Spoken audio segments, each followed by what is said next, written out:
माता पिता को छोड़ जाना ही पड़ता है अपनी संतान। माता पिता सदा ही रहते हैं ना। व्यवहार में यही बात सुनी जाती है, बोले माँ के लिए तो बच्चा कभी बड़ा नहीं होता, बच्चा ही रहता है। अब फिर माँ करती रहे पोषण उसका जीवन भर, तो कर नहीं पाती।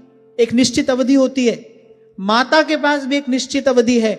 वो निश्चित अवधि तक ही बालक का पालन पोषण करेगी। जब बालक अपने पैर पर खड़ा हो जाता है, फिर उंगली पकड़ना नहीं चाहता है।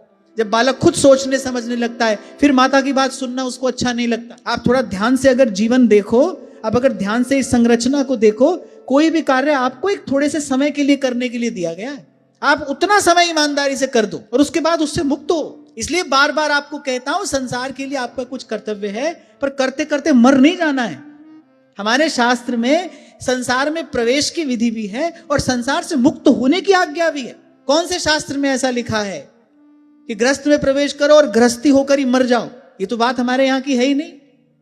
गृहस्थ में अगर प्रवेश की बात है तो समय पर गृहस्थ से मुक्त होने की भी बात है। संसार में प्रवेश भी करो, पर संसार से मुक्त होने की तैयारी भी रखो, क्योंकि रहना नहीं है देश बेगाना। और छूटो तो फिर पीछे मुड़कर देखो नहीं।